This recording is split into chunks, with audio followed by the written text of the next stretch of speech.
বন্ধুরা, কলকাতা বিমানবন্দরে এমন কি ঘটলো যার পরেই শুরু হয়ে গেল রাজনৈতিক তোলপাড়।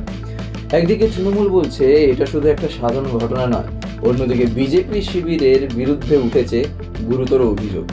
আর এই পুরো ঘটনার কেন্দ্রে রয়েছেন অভিষেক বন্দ্যোপাধ্যায়। কিন্তু আসল প্রশ্ন হলো, কলকাতা বিমানবন্দরের মতো হাই সিকিউরিটি জোনে যদি সত্যি অস্ত্রধারী কেউ ঢুকে থাকে, তাহলে নিরাপত্তা ব্যবস্থার অবস্থা ঠিক কোথায় দাঁড়িয়ে এই মুহূর্তে? আর কেন এই ঘটনাকে ঘিরে রাতারাতি উত্তপ্ত হয়ে উঠল বাংলার রাজনীতি? ভিডিও শেষ পর্যন্ত আপনারা সবাই যুক্ত থাকুন, কারণ শুরুতে যেটা সাধারণ রাজনৈতিক সংঘর্ষ বলে মনে হবে, শেষে গিয়ে সেই ঘটনাই হয়তো অনেক বড় প্রশ্ন তুলে দেবে। ঘটনাটা বলতে পারেন শুরু হয় তখন যখন তিনি দিল্লি থেকে কলকাতায় ফিরছিলেন। তৃণমূলের সর্বভারতীয় সাধারণ সম্পাদক অভিষেক বন্দ্যোপাধ্যায়, তাকে স্বাগত জানাতে বিমানবন্দরের বাইরে আগে থেকেই জড়ো হয়েছিলেন বহু তৃণমূল সমর্থক। কিন্তু অভিযোগ, সেই সময় বিমানবন্দরের আগমন গেটের কাছে উপস্থিত হয় একদল বিজেপি সমর্থকও। বিভিন্ন প্রতিবেদনে দাবি করা হয়েছে তাদের মধ্যে কয়েকজনের হাতে ডিম ছিল। এরপরই শুরু হয় দুই পক্ষের বাগবিতণ্ডা।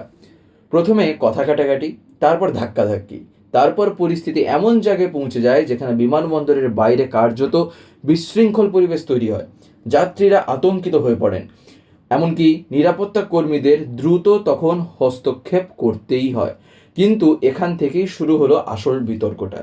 কারণ তৃণমূলের পক্ষ থেকে অভিযোগ করা হয় সেখানে এমন একজন ব্যক্তিকে আটক করা হয়েছে যার কাছে অস্ত্র ছিল, এবং সেই ঘটনাকে কেন্দ্র করেই শুরু হয় নতুন প্রশ্ন। কিভাবে একজন অস্ত্রধারী ব্যক্তি বিমানবন্দরের মতো স্পর্শকাতর এলাকায় পৌঁছালো? সিকিউরিটি চেক কোথায় ছিল তখন? কে সেই ব্যক্তি?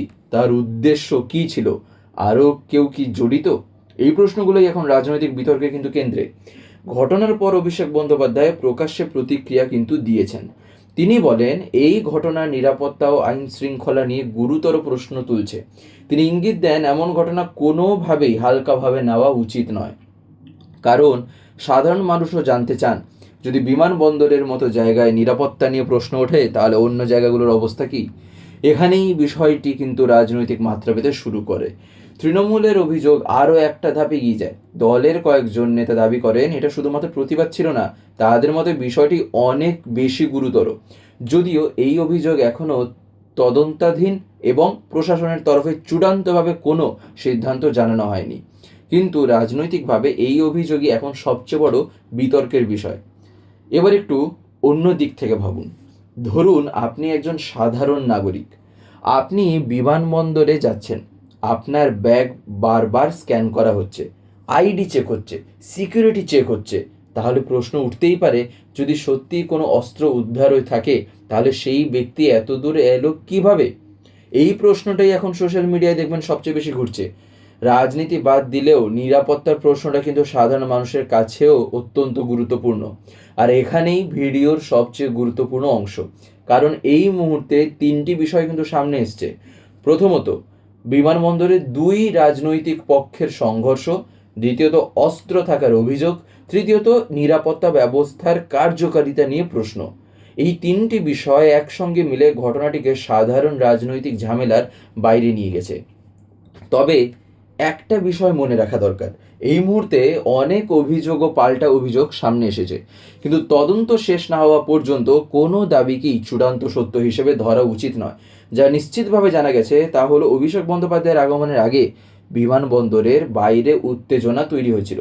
দুই রাজনৈতিক শিবিরের মধ্যে সংঘর্ষ হয়েছে, নিরাপত্তা নিয়ে প্রশ্ন উঠেছে, এবং এই ঘটনাকে ঘিরে বাংলার রাজনীতি নতুন করে আবার উত্তপ্ত হচ্ছে এবং হয়েছেও। এখন দেখার বিষয়, তদন্তের শেষ পর্যন্ত কি বেরিয়ে আসে।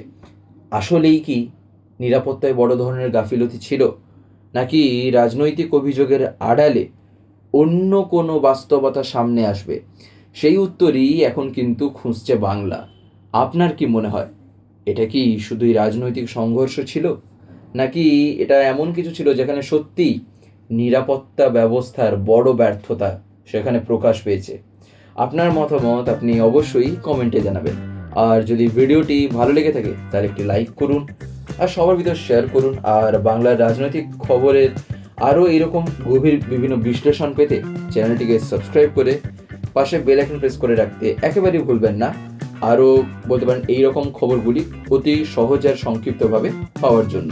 ধন্যবাদ।